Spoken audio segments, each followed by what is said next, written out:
Hello guys, welcome back to Sociology classes BA Part 2. Today our topic is intergeneration conflict, meaning and features. Okay?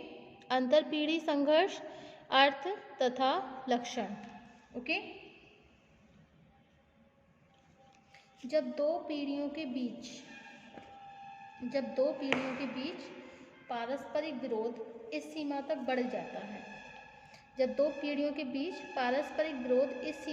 जाता है कि एक पीढ़ी द्वारा दबाव, धमकी या उत्पीड़न के द्वारा दूसरी पीढ़ी के लोगों को दबाया जाने लगता है, तब इस दशा को हम अंतरपीढ़ी संघर्ष के नाम से संबोधित करते हैं. ओके?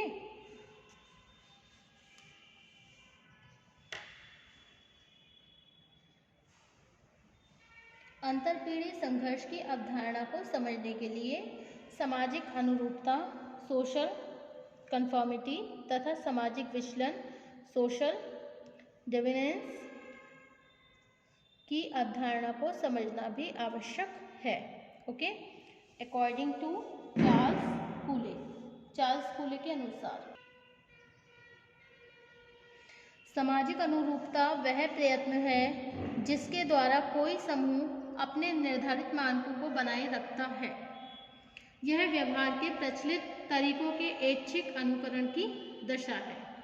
इसका तात्पर्य है कि व्यक्ति जिस समूह का सदस्य होता है उस समूह के आदर्श, नियमों, व्यवहार के तरीकों तथा प्रत्याशाओं के अनुसार कार्य करना ही अनुरूपता है. मतलब ये है कि व्यक्ति जिस समूह का सदस्य होता है उस समूह के आदर्श, नियमों, व्यवहार के तरीकों तथा प्रत्याशाओं के अनुसार कार्य करना ही अनुरूपता है. समाजीकरण की प्रक्रिया के द्वारा माता पिता यह प्रयत्न करते हैं कि नई पीढ़ी को बचपन से ही अपने समूह के मानदंडों और व्यवहार के तरीकों को सीख देकर सामाजिक अनुरूपता को बनाए रखा जाए. ओके? सामाजिक विचलन एक ऐसी दशा है जिसमें व्यक्ति अपने सामाजिक मानदंडों अथवा आदर्श नियमों का जानबूझकर उल्लंघन करने लगता है. ओके? दूसरे शब्दों में, in other words can say that कि सामाजिक विचलन का तात्पर्य है मीन्स ऑफ सोशल डिविनेंस कानून को तोड़ने अथवा अपराध करने से नहीं है. सामाजिक विचलन का तात्पर्य है कानून को तोड़ दिया या फिर कोई क्राइम कर दिया, कोई अपराध कर दिया. इसका मतलब ये तो नहीं है सामाजिक विचलन है ये, बल्कि कानूनों के अंतर्गत रहते हुए भी ऐसे व्यवहार करना जो समाज द्वारा मान्यता प्राप्त नहीं होते. वर्तमान युग की एक प्रमुख समस्या यह है कि नई और पुरानी पीढ़ी के बीच संघर्ष की दशा उत्पन्न हो गई है. पुरानी पीढ़ी सामाजिक अनुरूपता को बनाए रखने के लिए जिन व्यवहार, प्रतिमानों, मनोवृत्तियों और विचारों को जरूरी समझती है, युवा पीढ़ी द्वारा उन्हें रूढ़िवादी, वैयक्तिक स्वतंत्रता का विरोधी और विभेदकारी मानकर उनका विरोध किया जाने लगता है. भारतीय समाज में यह समस्या अधिक पुरानी नहीं है. स्वतंत्रता के बाद जब शिक्षा का तेजी से प्रसार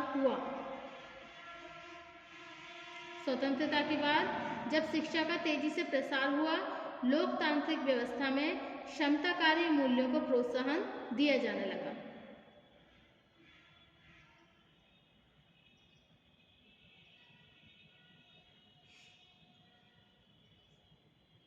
औद्योगिकरण के कारण पुरुषों के साथ स्त्रियों में भी आर्थिक स्वतंत्रता बढ़ने लगी और पश्चिमी मूल्यों का प्रभाव बढ़ने लगा, तो युवा पीढ़ी ने समाज के उन नियम, प्रथाओं और व्यवहार के तरीकों का विरोध किया जो एक लंबे समय से भारत की सामाजिक व्यवस्था को बनाए हुए थे.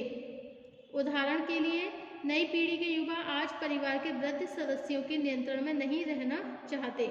विवाह के मामले में नवयुवक केवल स्वतंत्रता ही नहीं चाहते बल्कि माता पिता का विरोध करना भी उचित समझते हैं. इसके फलस्वरूप प्रेम विवाहों और अंतर्जातीय विवाहों में वृद्धि होने लगी। पुरानी पीढ़ी जहाँ जाति के नियमों से बंधी थी, वहीं नई पीढ़ी जाति संस्करण को नहीं मानती।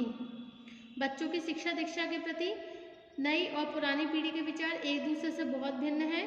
स्त्रियां घूंघट में न रहकर परिवार के अंदर बाहर स्वतंत्रता के अधिकार की मांग करती हैं, जबकि पुरानी पीढ़ी द्वारा ऐसी स्वतंत्रता को अभद्रता मानकर इसका विरोध किया जाने लगता है। इसके बाद भी एक अवधारणा के रूप में अंतरपीढ़ी संघर्ष की प्रकृति को इसके कुछ प्रमुख लक्षणों के आधार पर समझना आवश्यक है। ओके, जिस दशा को हम अंतरपीढ़ी संघर्ष कहते हैं वह पूर्णतः संघर्ष की दशा न होकर तनाव की दशा, स्टेट ऑफ टेंशन से संबंधित है। नेक्स्ट है उदासीनता और प्रतिकूलता। अंतरपीढ़ी संघर्ष में एक ऐसी दशा का बोध होता है जिसमें व्यवहार के परंपरागत तरीकों के प्रति उदासीनता, प्रतिकूलता, विरोध या अधिक से अधिक विद्रोह का समावेश होता है। नेक्स्ट है अंतरपीढ़ी संघर्ष एक संक्रमणकालीन समाज की विशेषता है। किसी समाज में यह समस्या तभी पैदा होती है जब सामाजिक, आर्थिक, राजनीतिक परिवर्तन के कारण पुराने मूल्य अनुपयोगी होने लगते हैं। ओके, नेक्स्ट है स्थायी। अंतरपीढ़ी संघर्ष की दशा किसी समाज में स्थायी नहीं होती है।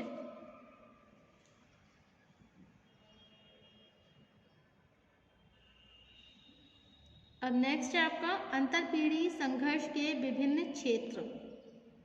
Okay, various field of intergeneration conflict.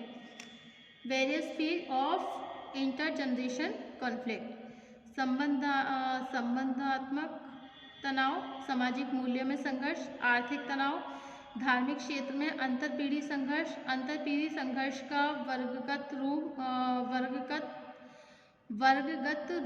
Okay, अंतरपीढ़ी संघर्ष का वर्गगत रूप और जातिगत तनाव। This is the various field of intergeneration conflict. Okay, first है हमारा सामाजिक मूल्यों में संघर्ष। भारतीय समाज के परंपरागत सामाजिक मूल्य नई पीढ़ी से यह मांग करते हैं कि माता पिता के आदर्शों का पालन किया जाए। ओके, परिवार के अनुशासन में रहा जाए, प्रदत्त परिस्थिति के अनुसार भूमिकाओं का निर्वाह किया जाए, प्रत्येक दशा में विवाह से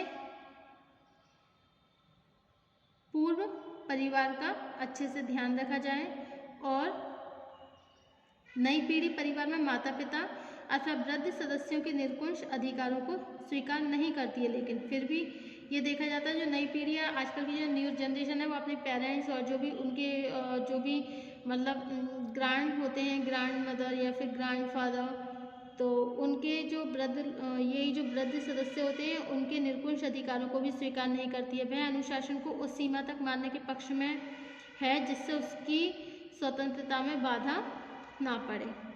ओके, अब नेक्स्ट है आपका संबंधात्मक तनाव। संबंधात्मक तनाव आज विभिन्न क्षेत्रों में नई और पुरानी पीढ़ी के बीच संबंधों में एक तनाव की दशा पैदा हो गई है। पुरानी पीढ़ी जहां भावात्मक और नातेदारी संबंधों को अधिक महत्वपूर्ण मानती है, नई पीढ़ी तार्किक और मैत्रीपूर्ण संबंधों को अधिक महत्व देने के पक्ष में है। अंतरपीढ़ी संघर्ष का एक विशेष रूप परिवारात्मकता, फेमिनिज्म से संबंधित है। पुरानी पीढ़ी प्रत्येक दशा में संयुक्त परिवार के अनुशासन और अनौपचारिक संबंधों को जरूरी समझती है। ओके, जबकि नई पीढ़ी अपने विकास के लिए माता पिता से अलग केंद्रक परिवार में रहकर अपनी उपलब्धियों का स्वयं उपयोग करना अधिक उपयोगी मानती है। उसके लिए भावनात्मक संबंधों का अधिक महत्व नहीं है। इस दशा में विवाह संबंधों को भी एक समझौते और सुविधापूर्ण बंधन के रूप में बदल दिया है। ओके, अब नेक्स्ट है समाजीकरण से उत्पन्न तनाव। बच्चों के समाजीकरण के क्षेत्र में नई और पुरानी पीढ़ी के विचार एक दूसरे से काफ़ी भिन्न हैं। पुरानी पीढ़ी के लिए बच्चों को अनुशासन में रखना, उन्हें व्यवहार के परंपरागत नियमों की शिक्षा देना, नियमों की अवहेलना करने पर मामूली शारीरिक दंड देना तथा विनम्रता की सीख देना आवश्यक है। इससे भिन्न नई पीढ़ी एक ऐसी संस्कृति को अधिक उपयोगी मानती है, मतलब इससे विभिन्न नई पीढ़ी एक ऐसी संस्कृति को अधिक उपयोगी मानती है जिसमें बच्चों को परंपराओं की शिक्षा देने की जगह पश्चिमी मूल्यों के रंग में रंगना अधिक महत्वपूर्ण समझा जाता है। ओके, अब नेक्स्ट है जातिगत तनाव। भारतीय समाज में जाति व्यवस्था का एक ऐसा प्रतिमान है जिसके द्वारा विभिन्न जातियों की सामाजिक परिस्थिति को जन्म के आधार पर निर्धारित किया गया तथा विभिन्न जातियों के बीच ऊंच नीच का संस्करण बनाए रखा गया। अब नेक्स्ट है धार्मिक क्षेत्र में अंतर पीढ़ी संघर्ष। वर्तमान युग में जब विभिन्न राजनीतिक दल अपने स्वार्थों को पूरा करने के लिए विभिन्न धर्मों से संबंधित लोगों के बीच विभेद पैदा करने की कोशिश करने लगे, तब धार्मिक आधार पर हमारे समाज में अंतर पीढ़ी संघर्ष की समस्या पैदा होने लगी। ओके, अब नेक्स्ट है आर्थिक तनाव। वर्तमान युग में अंतर पीढ़ी संघर्ष का एक विशेष रूप आर्थिक तनावों के रूप में सामने आया है। पुरानी पीढ़ी की आवश्यकताएं और इच्छाएं कम थी। संयुक्त परिवार व्यवस्था ने एक ऐसी मानसिकता विकसित की थी जिसमें परिवार की संपत्ति पर सभी सदस्यों का समान अधिकार था। ओके, अब नेक्स्ट है आपका अंतर पीढ़ी संघर्ष का वर्गगत रूप। आज अनेक समाजशास्त्रियों ने भारत में बढ़ते हुए वर्गगत तनावों को अंतर पीढ़ी संघर्ष का ही एक विशेष रूप मानते हुए इसकी विवेचना की है। ओके, आंद्रे वेतेई, तरुण मजूमदार, राजेंद्र सिंह इन समाजशास्त्रियों में प्रमुख हैं। वास्तव में पुरानी पीढ़ी अपनी आर्थिक स्थिति के प्रति अधिक सहनशील थी तथा मालिक और राजा के प्रति अपने कर्तव्य को पूरा करना एक नैतिक कर्तव्य के रूप में देखा जाता था। ओके, इस दृष्टिकोण से अंतर पीढ़ी संघर्ष को एक ऐसी दशा कहा जा सकता है जिसने हमारी सामाजिक व्यवस्था के जंगली पेड़ों को उखाड़कर उनकी जगह नई फुलवाड़ी को विकसित करने में योगदान दिया है। ओके, अस्थायी रूप से यह एक समस्या जरूर है, लेकिन कुछ समय बाद इससे हमारा सामाजिक जीवन अधिक स्वस्थ होने की आशा की जा सकती है। नेक्स्ट टॉपिक होगा हमारा causes of intergeneration conflicts. Thank you for watching my YouTube channel. Thank you so much guys.